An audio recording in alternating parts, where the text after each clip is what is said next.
Welcome to Popternative, where we dive into topical discussions from the worlds of pop culture, social media, and sports. Here is your host, Peter Remoliotis, aka PD Beats. Hello and welcome to the Popternative podcast. This is the podcast and talk show where we have digital discussions in the worlds of TV, film, pop culture, news, social media, sports, music, everything really, depending on the guests. We talk about it all. As always, I'm your host, Peter Remoliotis. On social media, you know me as PD Beats. My guest is an actress and a model from Venezuela who you will recognize from a lot of telenovelas in Venezuela and Colombia, but she currently resides in Toronto, Ontario, Canada. We're with Bebsabe Duque. Bebsabe Duque, welcome to Popternative. Bienvenido a la entrevista. Thank you for having me. Gracias por invitarme.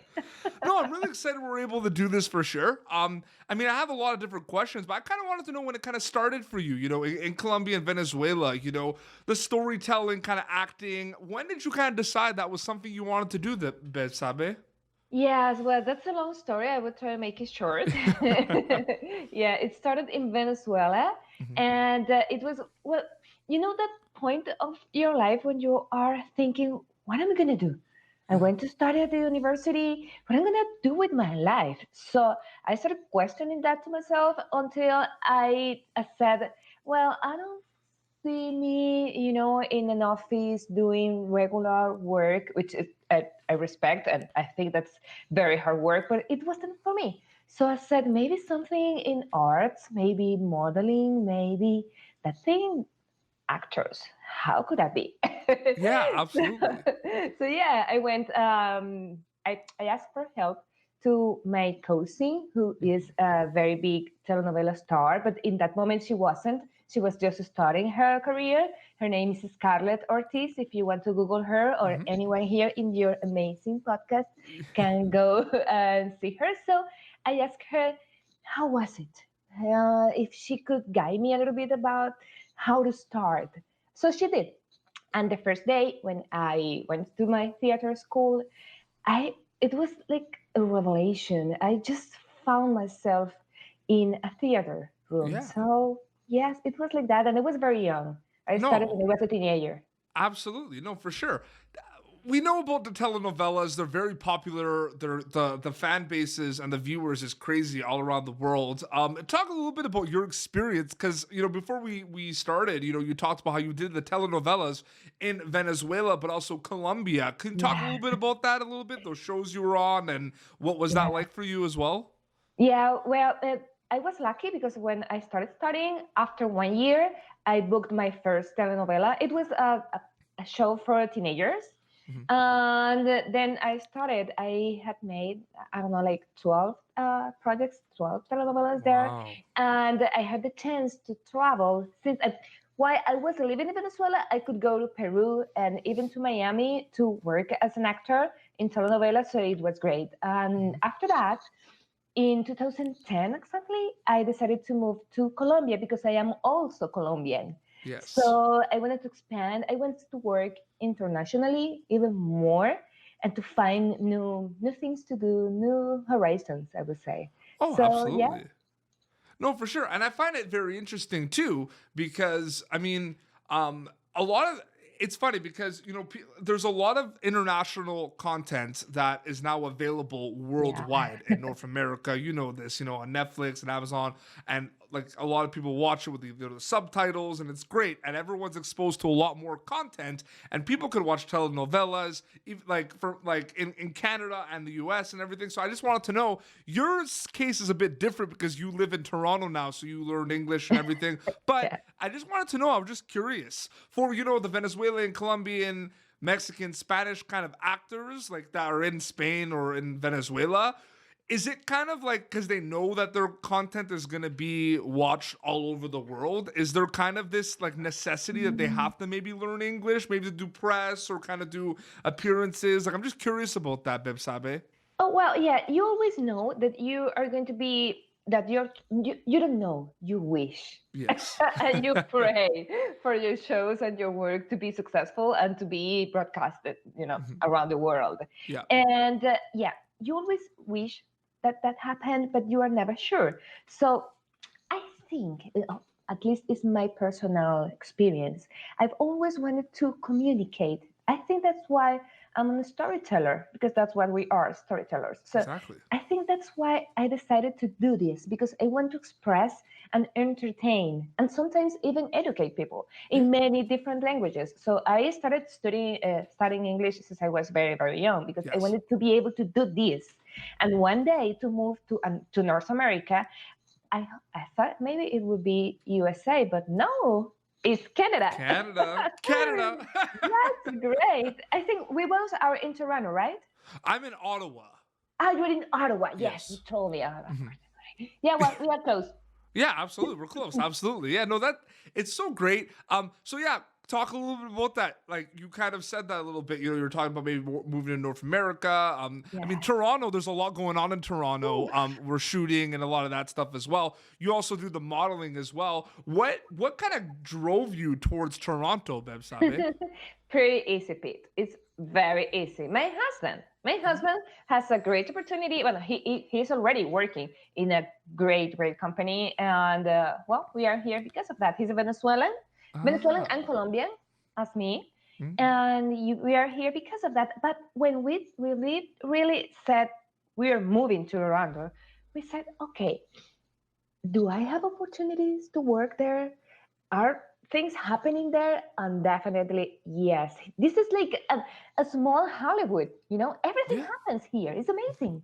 I know it's amazing. So has it been obviously with the pandemic and COVID, the Yeah. work is not that there's not as many opportunities where they're trying to do some shooting here and there with all the Yeah. COVID protocols, but do you see the opportunities kind of Yeah. coming? Like did you see the opportunities come when you moved to Yes. Toronto? Yes, Yeah, totally, that's awesome. completely. Yeah, because I am lucky to Yeah. have a very good agent, because that's something very important to have when you are an actor, especially when you move to a new place. Hmm. So I have had many castings, thanks God. Yeah. Obviously, during March, from March until around June or July last year, it was very slow, because in the world, no one knew what was going to happen. So we Hmm. were like, oh my God, what is going to happen? How can we keep doing our work? But then it started flowing. So I booked my first TV commercial here. Now I did another one on December. So I feel lucky, because to have the opportunity to work during this very challenging time in the world is something amazing, and I'm pretty blessed, I believe. For sure. We talked about the Yeah. storytelling. We'll move over to the modeling. What is it about modeling that kind of interested you? And what can you tell us about the world of modeling, Bev Sabe, that we might not know about? Is it long shoots? Is it as not as bad as we think? Like, what's the modeling world like, Bev Sabe? It's like a hobby. Because Yeah. you have to work so hard. When you have a character, you need to build that person, that personality. You need to study and spend many hours just trying to make that person alive using your body. That when you have a commercial and it is just a few lines, or sometimes don't, you don't have to talk in front of the camera. It's like, really? And am I going to be paid for this? Yeah, it's true. you Yeah. know am I getting paid for this? Because I don't have to study that much. It's like that. It's amazing. But this has a lot of challenges too, Yep. because you need to be comfortable in front of the camera, talking to a small lens, being surrounded by many people. So I think everything has a different challenge. But for me, modeling is like, it's fun. Mhm. It's kind of a hobby that I enjoy, and I love to do. And I, I don't know, if they keep booking me, I will Yeah. keep doing it. Absolutely. When you moved over to Toronto and you were kind of known to work on a lot of these telenovelas in Venezuela and Colombia, and you Mhm. kind of were going in for commercials and kind of the style and the agents, what were kind of the biggest kind of changes and things that you had transitions when you kind of moved to Canada in terms of the process of kind of booking and working, Bebsabe? Oh, many, Yeah. many, many, many. There are many differences. Even the main thing, which is the your soul and your experience and your ability to communicate, is always the same. Is a standard. You need to adjust many things. For Yeah. example, as you know, I'm a Latina woman, so I use my hands, I use my eyes, I use everything to talk. And here you need to be a little bit more, content.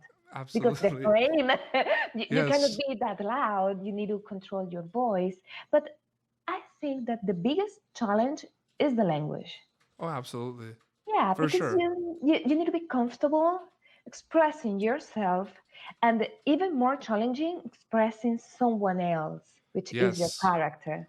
So I may say language, physicality, how to move your body, how to express yourself. Hmm. And during the pandemic, learn how to do self tapes or casting. The self tapes are casting you do inside your apartment, your house, that Hmm. you just put a light or a camera and you are ready to go.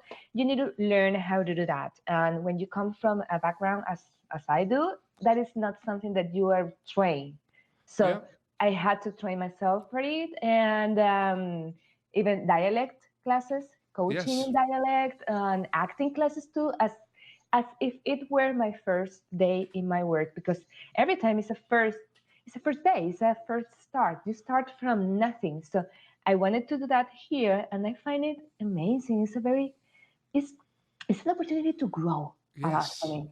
For sure. It's funny you mentioned, you're Latino and you're animated and energetic. I mean, I'm Yeah. yeah, for me, my background is I'm half Italian, half Greek. So I'm European. So Oh, I know what you're talking about. You know what I mean? With the hand yes. gestures and very like, hey, what's up? And you are very loud Yeah, because very loud. Italian, we are similar. When you see a group of Latino or Italian or Greek together, it's like they're It's the gelling. party. We're like, oh my gosh, what is happening there? And we're just talking.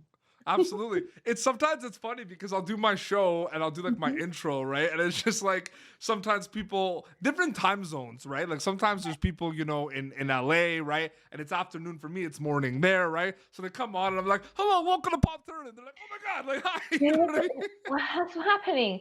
Yeah. But I have seen some of your shows, and you are great with that because sometimes people start like this. Hello, Pete. Thank you for having me. And at the end, they are like, "Yes, so I did that." And it's you have that ability, and that's part of the ability that performers need to have. So very good for you. Muchas gracias. Thank you. That's really De nice. nada. No, it's funny because yeah, no, I want to have kind of conversation, like it's a podcast, it's interview, you have questions, you prepare, but you want it to be organic and natural. You know what I mean? And we're just having a conversation. So Mhm. it's very important. Learning experiences are very important. I want to know about learning experiences you had working in Venezuela and Colombia on the telenovelas. Then I Yes. want to know, you mentioned a little bit, but what is the key learning experience that you kind of grasped when you moved to Toronto? So learning experiences over there with the telenovelas and then in Toronto. What are the things that kind of come to mind? There's always going to be learning experiences. Yes, I would say to feel comfortable in the transition of your skills from one language to the other one. Yeah. When you have that, I believe you have half of the way already done. Yep. You are there. And the confidence you need to have with yourself and your craft, your skills, that you are going to be appreciated and you are going to be welcomed. Because sometimes that is something that many performers has, many people in the world has, is insecurity. You are not sure about if you are good enough, if you speak enough English, if you are capable of. You are not very sure about that. So the first thing that I think that we need to do when we transition is to remember that we have the tools, we have everything. So let's just show up and let the new country in this opportunity, Canada, Yeah. Toronto, to put you where you belong in that moment, Mm-hmm. Yeah, which that is where you believe you belong. For example, I believe I can do great things and I'm in a learning process. So I think that I show that to everyone that is about to book me or to give me a job or to give me a new opportunity. So we can communicate that. And when you have that, you can transmit that, you can show that to the camera, which is the final objective of any of this, just and to I talk find it to the very interesting too, because to add to that a bit, Bebsabe, as well, is the ability to want to go for it and to want to, have the drive is camera. important. Everyone always asks, how do you get into acting? How do you get into podcasting? You just start. You just Yes, go. You just try it. You know what I mean? Just do it. You know what I mean? Like we Nike try. says, to trust yourself. You Yeah. trust that what you're doing is going to connect more people that are interested in the same as you are. Mhm. It's like a leap of faith. You just show up, and eventually things are gonna get better and better and better because you're Absolutely. working with your heart, with your passion. For sure. Passion. Absolutely. Bev Sabe, thank you so much for coming on Popternative. Thank you very That's it. much. Oh my gosh, that was very fast. We need to do this again. That's the thing too. A lot of podcasts are very long as well. Like some Oh some yes. of my friends have podcasts, they're like an hour. I wanted to kind of maybe make it a little shorter because I Right. also I also understand, that a lot of people are busy. You know what I mean? Maybe not now the pandemic, a lot of people are at home, you know what I mean? But usually people are busy, maybe they don't have time. So it's a bit shorter, but thank you so much for doing this. And Thank where you. can people follow you on social media to keep up to date with Okay. everything? In my Instagram is, oh my God, at. I was looking for in my mind, how is arroba? At Bebsabe, Bebsabe Duque, which Yeah. is Bebsabeduque. Bebsabe Duque. Have you done a lot? So I was going on YouTube, right? You've done a lot of interviews in Venezuela and Colombia. I haven't seen a lot of English interviews. Am I one of your first English interviews? I'm sorry, I lost the. Oh, no problem. I lost I've seen on YouTube you've done a lot of interviews in Spanish on Colombia and Venezuela. Have you done a lot of English interviews? No, no, Is no, no, this no, your no, first no, no, one? no, no. This is my first one here in Toronto, in my Yes. new English life. So thank you so much, Pete, for this. It's really cool because I told you, like Regina Pavon, who's on Obscura Deseo, which is a Dark Desire on Netflix in Mexico. I was her first English interview, and that's crazy because that show is so big. So it's an honor. So thank you very much, Thank and you. we look forward to seeing more projects for you down Yes, the road as well, for sure. yes, yes, the same. I wish you the best. So anytime you want to have me back, just call me and we would do it again because Absolutely. it is Well, this great. Thank you perfect. so Well, much, this is Pete. no problem. This has been Popternative, youtube.com/Popternative. For previous episodes, until next time, this is Bebsabe Duque and PD Beats signing off. Thank you for tuning in to Popternative. Make sure to check out our past episodes of Popternative on YouTube. Be sure to like Popternative on Facebook and follow us on Twitter. This has been an Autograph Communications production.